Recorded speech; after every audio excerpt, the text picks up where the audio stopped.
경제를 잘 알지 못하는 사람을 위한 당장 이번 주에 알아야 할 간편 지식 경제가 먼데이. 경제의 맥을 짚어주는 두 분과 함께하겠습니다.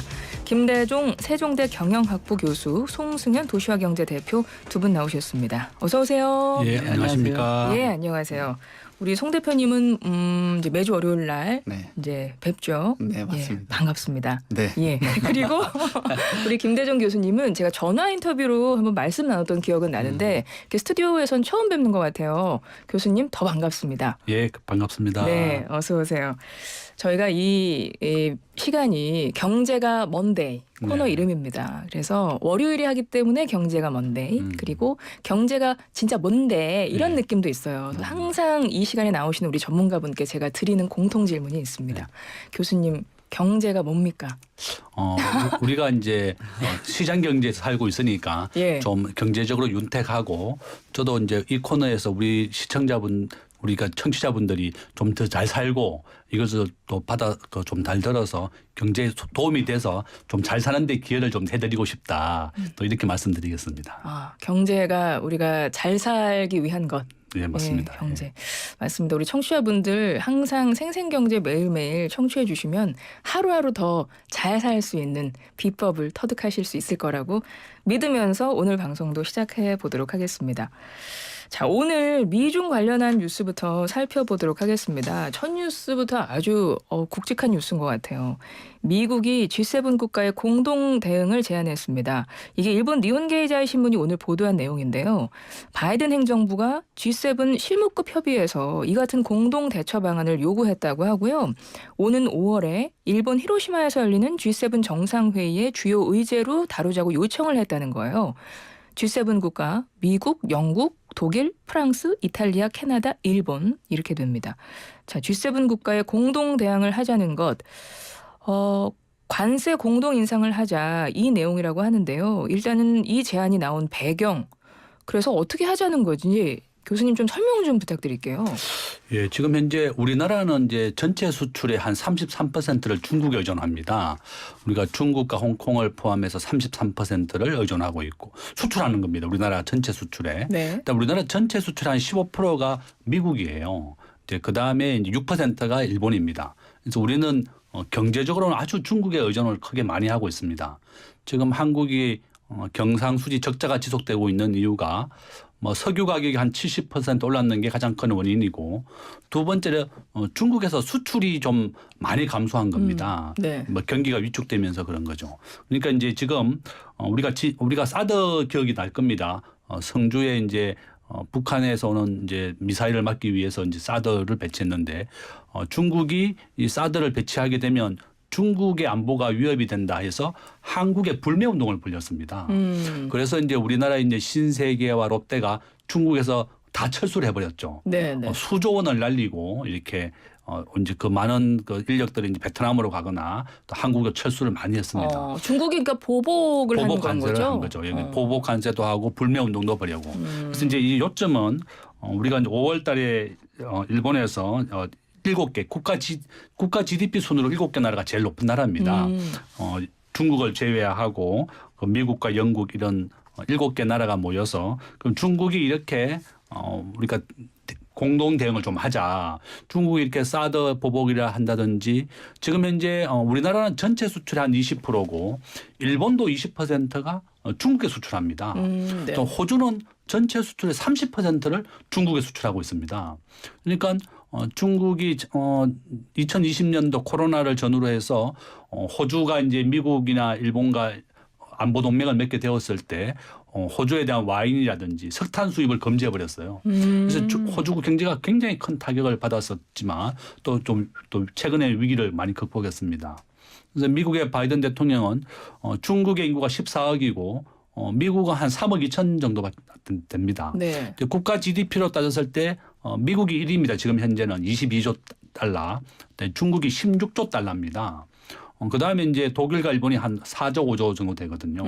그러니까 1등, 2등이 아주 압도적으로 세계 경제를 주도하고 있는데 그러네요. 예, 14억이라고 하는 이 인구를 가지고 중국이 이렇게 G7 국가를 포함해서 이렇게 보복 관세를 한다든지 수입 규제를 했을 때 그러면 우리 이 7개 나라가 좀 공동 대응을 좀 하자. 지금 현재 중국과 미국의 이제 무역 적자가 많이 일어났는데요. 중국은 전체 수출에 미국이 하는 거에 한 4분의 3이 지금 현재 보복 관세를 받고 있습니다. 아, 그래요? 예, 트럼프 대통령 때 원래 관세가 미국은 한 3% 정도밖에 안 받습니다. 그런데 25%까지 관세를 부과해가지고 예. 중국에서 미국으로 오는 관세의 한 25%를 부과하게 되니까 물가가 엄청나게 많이 뛴 거죠. 그래서 또 트럼프 대통령이 그렇게 관세했는 걸 바이든 대통령 때 보니까 또 미국 국민들이 이렇게 관세가 많이 오르면 피해를 많이 보는 겁니다. 그렇겠죠. 예, 가격을 과거에 3% 부과된 것이 25%까지 올랐기 때문에 그래서 결론은 이렇게 중국이 이렇게 선진 우방국들에 대해서 관세를 부과한다든지 또는 불매 운동을 벌였을 때 우리가 공동으로 좀 대응을 하자. 그러면 중국이 쉽게 이렇게 조치를 못 취할 것이다. 그것이 가장 큰 핵심적인 내용이다. 이렇게 볼 수 있습니다. 그러니까 미국이 혼자 하는 것보다 G7 국가들이랑 힘을 합치면 조금 더 효과가 클 테니까 그렇게 공동 제안을 한 거잖아요. 미국이. 예, 맞습니다. 그러면 어떻게 다른 나라들이 좀 응할까요? 어떻게 생각하세요? 저는 뭐 상당히 좀 응할 것이다. 지금 현재 뭐 미국이 주도해서 반도체 칩포 동맹을 지금 시작하고 있습니다. 네. 반도체 원천 기술은 미국이 한 60% 가지고 있고 또 소재와 부품 장비는 또 일본이 많이 생산하고 있습니다. 그래서 실질적인 생산은 한국과 대만이 하고 있는데 이렇게 자유우방이 좀 대응을 좀 해서 같이 대응을 하자 이런 취지거든요.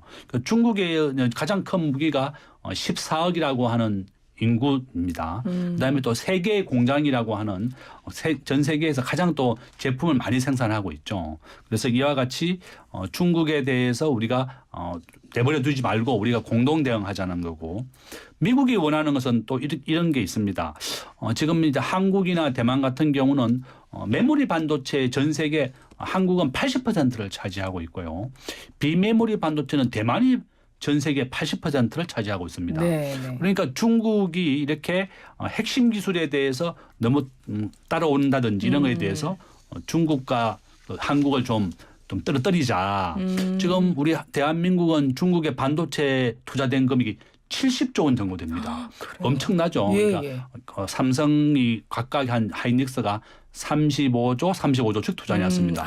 그런데 미국이 지금 현재 한 10년간 앞으로는 업그레이드를 하지 마라 이렇게 요구를 해서 맞아요. 네. 최근에 정부가 한 5%만 업그레이드 하겠다 최신으로 이렇게 이제 양해를 서로 구했는데 이와 같이 중국과 미국이 세계 경제를 주도하는 그런 패권 싸움이다 이렇게 볼 수 있습니다. 그러니까요.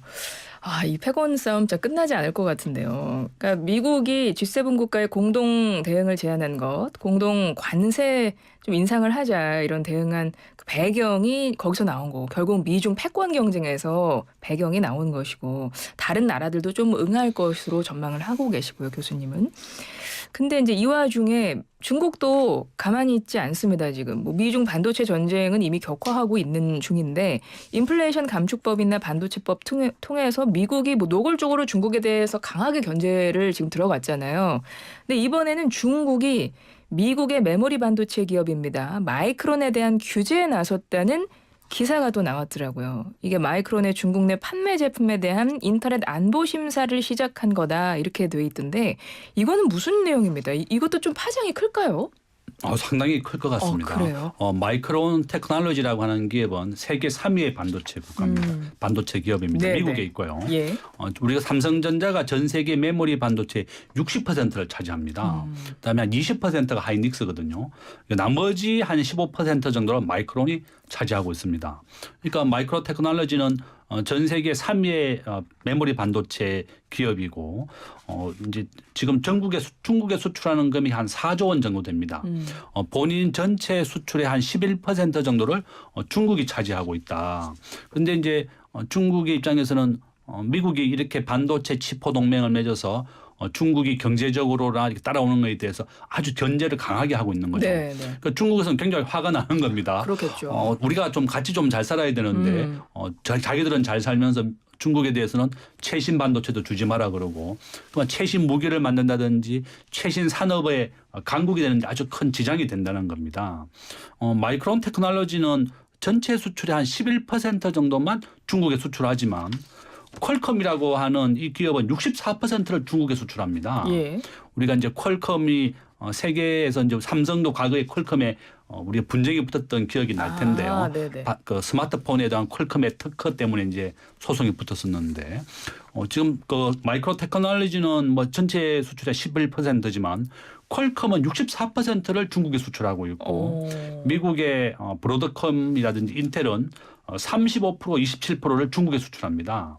그다음 AMD라든지 엔비디아 21%를 중국에 수출하고 있다. 중국에 수출하는 양이 많군요. 그렇죠. 우리나라도 전체 수출의 33%를 중국에 수출하지만 미국의 퀄컴은 64%나 중국 때문에 먹고 살았다. 그런데 이렇게 미국과 중국이 이제 패권 전쟁이나 경제 전쟁을 하게 되면 이렇게 마이크로 테크놀로지뿐만 아니라 많은 미국의 기업들이 중국에 수출을 못하게 이제 중국이 막겠다는 겁니다. 네네. 이렇게 시범적으로 먼저 마이크로 테크놀로지에서 제재를 한번 가하겠다. 그러면 이 수출이 4조 원 정도 된다 그러면 상당히 큰 금액이다. 그래서 미국 기업들이 많이 지금 걱정을 하고 있습니다. 네네. 뭐 우리가 애플을 많이 쓰고 있지만 애플의 최대 조립은 중국에서 이루어지는 겁니다. 네네. 애플도 테슬라도 상하이 공장에서 전 세계에서 가장 큰 공장이 있다. 그러니까 지금까지는 미국과 중국이 경제 협력을 좀 많이 해왔는데 중국이 앞에서 말씀드린 것처럼 GDP가 미국이 22조, 네. 중국이 16조 달러 정도 됩니다. 그러니까 아주 강력한 경쟁자로 부상을 하게 되니까 중국이 계속 경제적으로 추격해오는 것을 미국은 방치할 수 없다. 뭐 이런 차원이 가장 크다 이렇게 볼 수 있죠. 근데 제가 지금 교수님의 말씀을 듣고 보니까 아주 단순한 궁금증이자 질문이 생긴 것이 이제 미국이 뭐 IRA던가 미국 반도체법 해가지고 아주 대놓고 중국을 견제하는 지금 법을 계속 만들고 있잖아요. 근데 지금 교수님 말씀 듣고 보니까 미국도 중국에 수출을 많이 해요. 근데 그럼에도 불구하고 미국이 어떤 그런 법안을 지금 계속 만들고 있는 거지 않습니까? 근데 이런 거 다 감안해서 지금 액션을 취한 거 아니에요? 미국 같은 경우는? 그 맞습니다. 미국이 원하는 것은 우리가 세계 1등을 미국이 계속 주도해야 되는데 예. 중국이 이렇게 빠른 속도로 따라오게 있는 거죠. 중국이 이제 덩소평이 집권하면서 시장 경제를 받아들여서 중국은 공산당이 정치는 지배하지만 경제는 또 시장 경제입니다. 네네. 이렇게 중국이 빠른 속도로 전 세계 경제를 2등으로 따라왔고 계속 이렇게 반도체를 포함해서 전기 배터리 지금 세계에서 가장 많은 전기 배터리를 생산하는 게 중국입니다. 또 스마트폰이 이제 물론 애플이나 삼성전자보다는 뒤지지만 세계 3위의 스마트폰을 생산하고 있다. 그래서 이러한 중국의 급속한 추격을 미국이 따돌리기 위한 것이다. 또 이렇게 볼 수 있죠. 그러니까 서로의 관계가 계속 이어질 수밖에 없는 관계인 걸 알면서도 지금 1, 2등 계속 다툼이 있는 거군요. 맞습니다. 예. 이 경쟁에서는 누가 이길까요, 교수님? 저는 뭐 아마 이제 장차 예. 경제적으로는 중국이 이길 겁니다. 그래요? 예, 중국의 GDP는 이제 미국을 능가하게 될 것인데 예. 또 미국의 입장에서는 또 세계에서 가장 큰 기축통화라고 하는 달러를 가지고 그렇죠. 있고 그다음에 군사력. 그래서 이제 GDP로서는 이제 중국이 미국을 능가하게 되겠지만 향후에는 예. 그렇지만 이제 그것이 아주 스스로 치열한 경쟁이 벌어질 것이고 아마 이제 지금 전 세계 인구 1위는 지금 인도가 이겼습니다. 인도 이제 중국은 몇 년 전에 이제 한 자녀 놓기 운동을 해가지고요. 네네. 앞으로 인구가 9억까지 줄어들게 될 겁니다. 중국은요? 예, 그러면 이제 인도에서 지금 많은 나라가 진출하고 있는데 또 인구 대국은 인도가 되는 겁니다. 그래서 중국도 지금 깜짝 놀라서 다시 자녀 낳기 운동을 하고 있습니다. 이와 같이 이제 인구가 가장 중요하다 이렇게 볼 수 있죠. 그러니까 인구가 하나의 어떻게 보면 결국은 그게 경제 규모가 되니까 인구가 상당히 중요한가 보네요. 맞습니다. 우리가 GDP라고 하는 것은 1인당 국민소득 곱하기 인구거든요. 그러니까 이제 우리가 일본하고 1인당 국민소득은 거의 비슷합니다. 한 3만 5천 불. 근데 일본은 인구가 1억 2천만 명입니다. 네. 우리가 이제 5천만 명밖에 안 되는 거죠. 그래서 이제 인구 곱하기 수다 보니까 아주 중요하다 이렇게 볼 수 있죠. 갑자기 우리나라 저출산 문제도 상당히 심각한 문제구나라는 생각을 하게 되네요. 송 대표님. 네, 그렇습니다. 우리나라가 인구가 지금 0.78명인데 아까 일본 말씀하셨는데 일본 같은 경우도 고령화의 정점이라든지 이런 부분도 미리 대비를 해왔고 그다음에 인구가 감소되는 것도 정점을 찍었는데 우리나라는 아직까지도 유지가 되고 있고 급속도로 좀 떨어지고 있는 그런 상황이잖아요.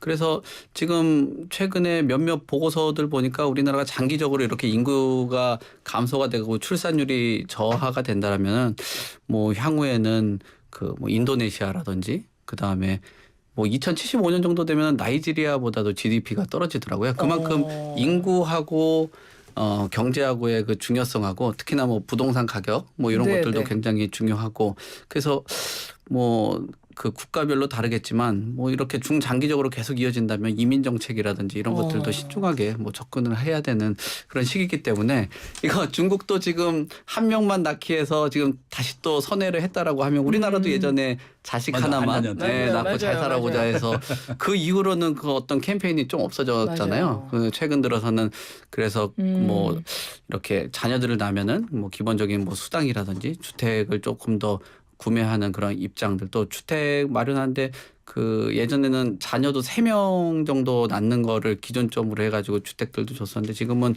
일원화해서 2가구를 낳는 사실상 뭐 3명 낳는 게 현실에서 쉽지가 않잖아요. 네, 네. 그런 부분도 좀 축소를 해서 많은 사람들이 자녀들을 한두 명 정도 좀 낳으면서 인구수도 좀 늘리고 출산율도 올리려고 하는 이런 것들이 지금 국가의 전체적인 우리나라뿐만 아니라 전 세계 비전이 아닌가. 그게 뭐 GDP가 그만큼 중요해진 그런 상황입니다. 우리 G7 안에 빨리 들어가려면은 그러니까요. 위에서부터 7등이라면서요. 그래 들어가야 되는데. 네, 그렇습니다. 네. 교수님 저희 지금 GDP 몇 등이에요? 우리 9등입니다. 9등이에요? 예, 아, 조금만 더 하면 되는데. 예, 조금만 더 하면 이제 G7에 들어갈 수 있다. 그러니까 뭐 인구를 늘리든지 아니면 국가 1인당 국민소득을 늘리는 것이 빠른 방법이다. 이렇게 볼 수 있죠. 우리 교수님이 늦둥이를 하나 가르쳐가지고 그러셨구나.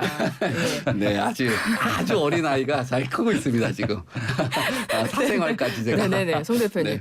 송 대표님 아까 말씀 중에 그 말씀하셨어요. 인구랑 네. 부동산도 밀접한 관련이 있다고 그러셨거든요. 네, 네. 그거 간략하게 설명해 주실 수 있어요? 뭐 아무래도 인구수라는 게 뭐 최근 들어서는 가구에 대한 그 중요성도 있기는 한데 인구가 많아져야지 주택을 살 수 있는 수요가 많은 거 아니에요?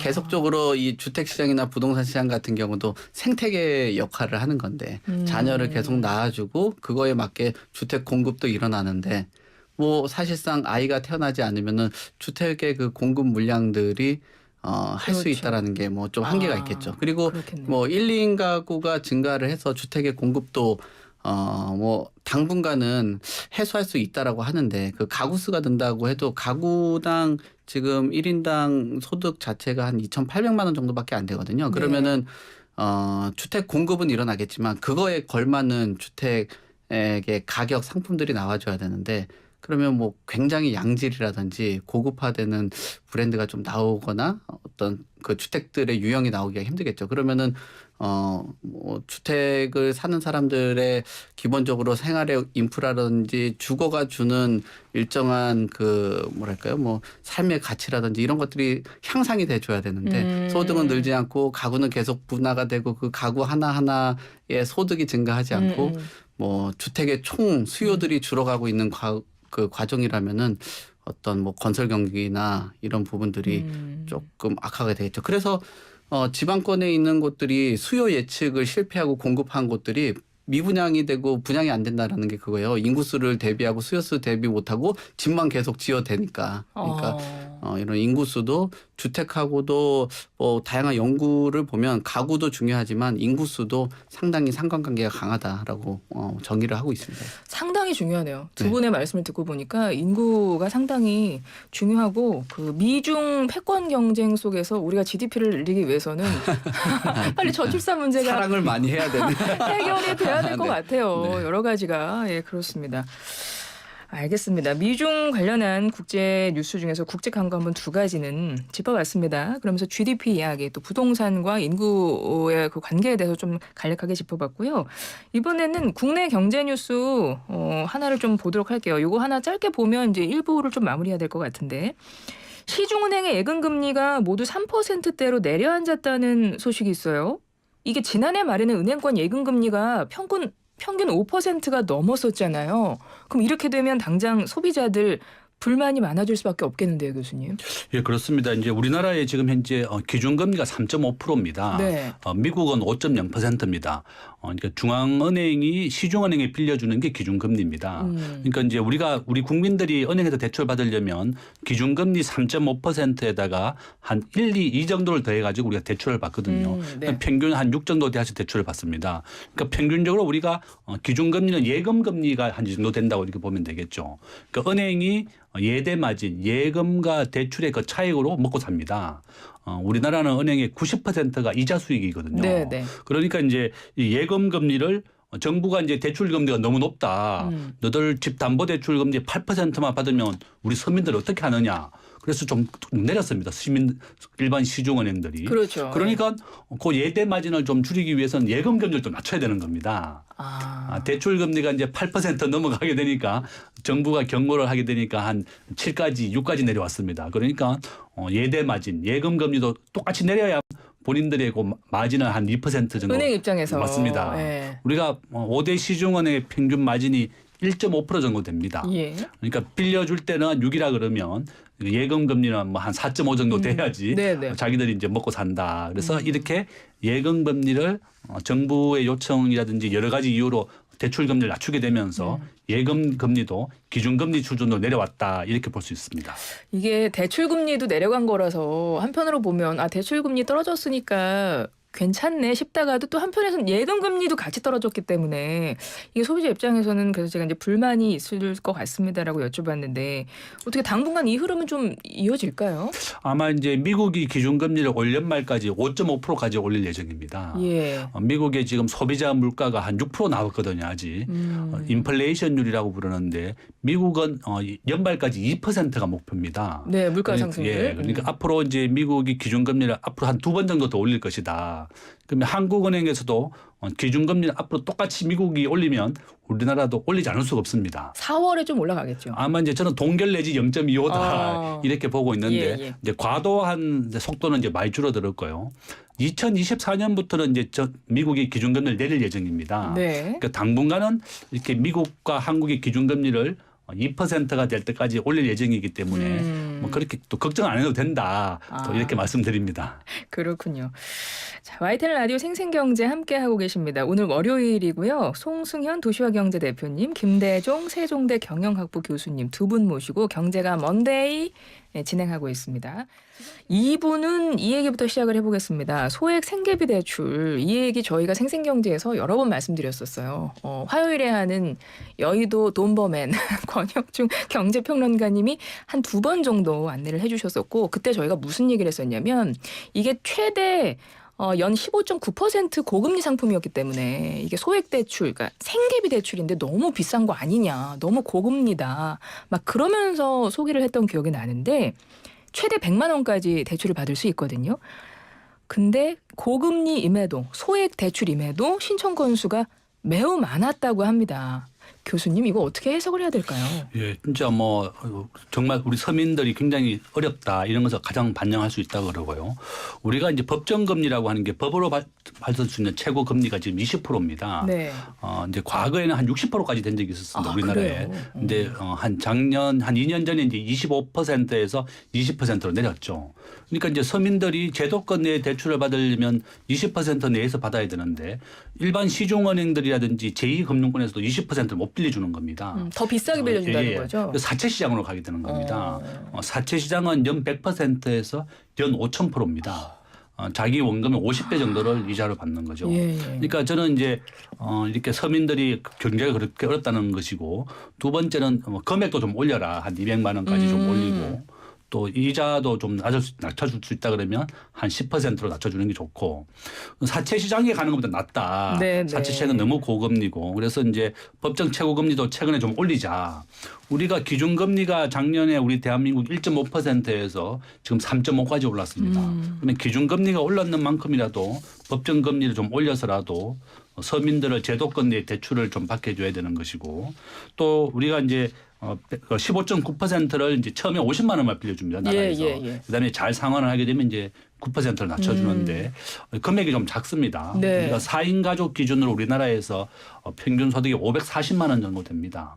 그러니까 100만 원은 좀 작다 금액이. 그래서 올릴 수 있다 그러면 한 200만 원 정도로 좀 올려줘야 되겠고 이 정도로 우리 서민들이 어렵다는 것을 잘 반영하는 것이다 이렇게 볼 수 있습니다. 그러니까요. 출시된 지 일주일 만에 5,500건 가까이 접수가 됐다고 하고요. 인당 평균 대출액이 64만 원입니다. 그러니까 진짜 소액인 거예요. 이 소액이 없어서 금리가 좀 높지만 여기 신청 건수 이렇게 많아졌다는 거잖아요. 근데 그 지적을 할 수밖에 없는 게 우리가 앞에서도 금리 얘기했잖아요. 네. 지금 우대금리 해가지고 시중에 있는 금리 자체가 뭐 하단으로는 3%대, 그다음에 특례보금자리론이라는 것들도 시장에 있는 시중 금리보다 낮아지고 있기 때문에 정책 금리에 대한 그 효과가 없고 아까 소비자들이 불만이 많잖아요. 맞아요. 근데 이거 9%라고 하면은 지금은 또 그런데 시장에서 금리가 최근 들어 조정받고 있다라고 하면 체감하기로는 엄청나게 그 고금리처럼 느껴질 거예요. 맞아요. 그래서 뭐 100만 원이나 이렇게 빨리 소진됐다라는 것도 금리가 높은데도 소진을 이렇게 했다라는 거는 그만큼 시장 환경이라든지 자영업자, 뭐 소상공인, 뭐 학생들 이런 사람들이 굉장히 지금 힘든 그런 상황이라고 볼 수 있습니다. 그런데 이렇게 힘든 상황에서 뭐 최저로 연 한 9.4% 정도 되는 금리로 이렇게 돈을 막 빌려준다. 그거는 조금 조정들을 해서 사실 좀 안정적으로 가져가는 게 좀 나을 텐데 이게 너무 높아가지고 좀 앞으로 시장 금리 더 떨어지면 비판 많이 받을 것 같은 그런 느낌이 들긴 해요. 근데 이제 이게 그건 있더라고요. 단순히 그 돈만 대출해 주는 게 아니라 이제 옆에 다른 상담이 좀 가능하다고 하더라고요. 뭐 취업 알선이든 이런 복지와 연계가 된 그거는 좀 준비는 해놓은 것 같긴 하더라고요. 예, 이게 이제 뭐 학생도 해당이 되고 예, 19세 예. 이상이면 해당이 됩니다. 이렇게 보니까 이제 뭐 병원비라든지 또 생계비가 너무 급한 사람들이 이렇게 빌리는 겁니다. 저는 우리나라에 이제 지금 우리나라는 1등급부터 해서 10등급까지 나눠 가지고 돼 있는데요. 국민들을 이제 나누는 겁니다. 신용 등급. 아, 신용 등급을. 예, 그러면 네. 이분들이 50만 원, 100만 원 생계비 대출을 받는 분들이 다 9등급, 10등급 저신용자입니다. 네. 제도권 내에서 은행에서 대출을 받을 수 없는 분들이 그러니까 신용 이렇게 등급이 낮으니까 맞습니다. 은행에서는 대출을 안 해주는 거죠. 예.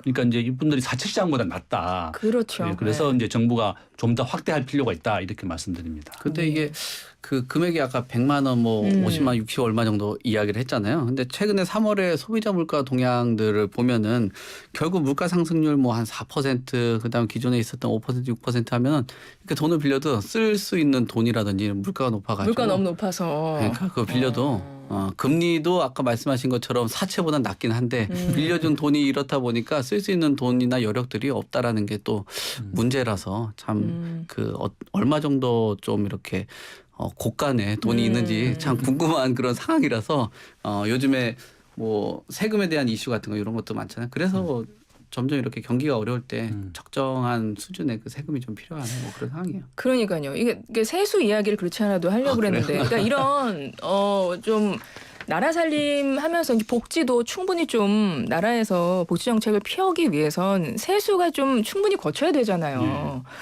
그런데 지금 우리나라 살림 상황도 좀 안 좋아지는 게 아닌가 이런 기사가 있습니다. 세수가 많이 줄었대요. 이게 나라 살림을 꾸려야 되는데 정부의 이제 세 수입이 줄었다는 거거든요. 교수님 상황이 어느 정도입니까? 원래 우리나라 국가 예산이 한 630조 원 정도 됩니다. 예. 근데 이제 원래 목표가 국가에서 세금을 거둘 게 한 400조 원 목표거든요. 그 1년에 예, 1년에 400조 원. 그런데 지금 현재 1, 2, 3월인데요. 지금 한 마이너스 20조 원입니다. 그러니까 이제 원래 당초 계획보다는 20조 원 정도가 못 거뒀다. 왜냐하면 경기 위축이 너무 심해가지고 기업의 법인세가 뭐 삼성전자가 영업이익이 95% 감소했다 그럽니다. 뭐 하이닉스도 그렇고 둘 다 네. 적자로 돌아섰다 그러거든요. 1분기에. 그러니까 삼성전자, 하이닉스가 우리나라 전체 수출의 20%를 차지합니다. 그런데 이 반도체가 적자로 돌아설 정도로 전 세계 경제가 위축되었고 또 법인세, 소득세, 부가가치세 모든 세수가 줄어들다 보니까 또 부동산 가격도 많이 내렸죠. 맞아요. 그러니까 당연히 정부가 거둬야 될 세금이 1, 2월 달에 벌써 한 20조 원 정도가 원래 당초 계획보다는 20조 원을 못 거뒀다. 그래서 그렇게 또 말씀드릴 수 있습니다. 근데 이게 그러니까 당초 계획보다 지금 못 걷었는데 올해 이제 1년을 전망했을 때도 그럼 이 상황이 좀 나아질까 이게 좀 궁금하긴 해요. 저는 올 하반기가 되면 좀 나아질 것이다. 지금보다는. 지금 현재 미국의 경기 위축이 전 세계에 큰 영향을 주고 있거든요. 예. 미국이 올 연말에 한 5.5까지는 기준금리를 올리지만 속도를 서서히 줄이고 있고 또 다른 나라가 이제 반도체에 대한 지금은 이제 수요가 많이 줄어들었지만 예. 경제가 풀리게 된다 그러면 더 이제 반도체 공급이 또 필요하게 된 겁니다. 삼성전자와 하이닉스는 지금 재고가 많이 쌓여 있는데 지금 재고가 좀 소진되고 있다 그래요. 그래서 올 하반기가 되어서 우리나라 기업이 더 많은 좀 돈을 좀 벌어오기를 좀 바란다 이렇게 말씀드립니다. 그러니까요. 하반기 되면 좀 나아질 수 있겠다 이런 긍정적인 전망은 해주셨는데 지금 세수가 줄어든 데에는 대표님 이 부동산세 같은 경우 있잖아요. 네. 이런 게 좀 약간 완화해주는 정책을 좀 폈잖아요. 네. 이제 그것도 좀 영향이 있겠죠. 뭐 그런 부분들이 있겠죠. 우리가 지금 공정시장가액 비율을 뭐 그래서 60에서 한 80%로 올려야 된다라는 의견들 자체가 있는 게 이게 뭐 거래 활성화를 하기 위해서 어떤 규제를 완화를 하고 했었는데 역시나 이 뭐 미국의 기준금리 인상으로 인해서 자산 자체의 가격이 급격하게 떨어졌거든요. 그러니까 이제 이게 부동산만 놓고 보면 부동산 값이 많이 떨어지니까 그렇죠. 부동산의 가치가 떨어진 거죠. 그렇죠. 거기에다가 세금도 같이 낮춰졌죠. 어. 그러다 보니까 완전히 뭐 그 구멍이 지금 뭐 셀 수 있었던 구멍 자체가 이만하게 넓어지다 보니까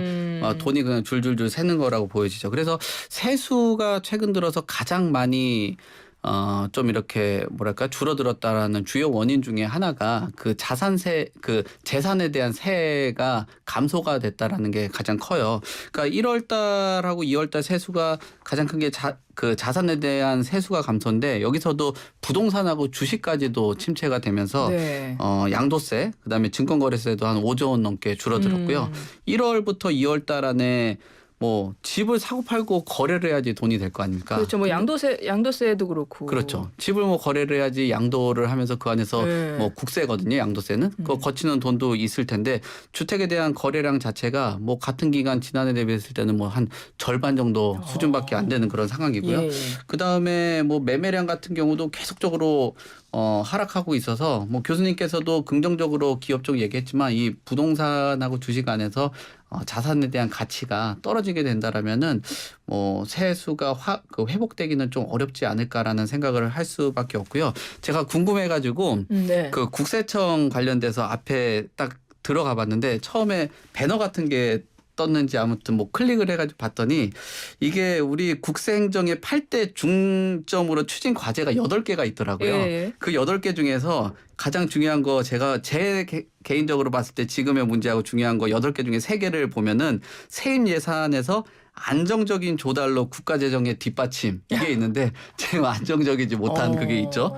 그다음에 민생경제 안정을 위해서 세정 지원을 강화해야 되겠다. 아까 뭐 여러 가지 예산을 좀 확보해서 어려운 사람들 도와줘야 되는데 맞아요. 그 돈 굉장히 부족하죠. 그리고 네. 네 번째는 역동적인 혁신 성장을 하기 위해서 국세 행정 차원에서 뒷받침해 줘야 되는데 뭐 이런 역동적인 성장을 하기 위해서는 돈이 좀 도와줘야 될 거 아니에요. 네. 근데 돈이 없는 상황에서 아까 여러 가지 성장을 하기 위한 동력 발휘가 안 된다라는 거죠. 그래서 뭐 자산을 비롯해서 여러 가지가 뭐 예전에 추경호 부총리가 그 상저하고라고 이야기했는데 이거 자칫 잘못하면은 지금 떠도는 얘기가 상저하저라는 이야기까지도 나오게 그래요? 된다라면 그건 뭐 돈도 좀 부족하고 앞에 있는 그런 안정적인 조달이라든지 민생경제 그 역동적인 혁신 성장이 깨질 수도 있다라는 우려들이 나올 수밖에 없습니다. 교수님 우리 송 대표님 말씀에 어떻게 생각하세요? 상저 하저 이렇게 될까요? 저는 뭐 이렇게 그렇게 비관적이지 않다.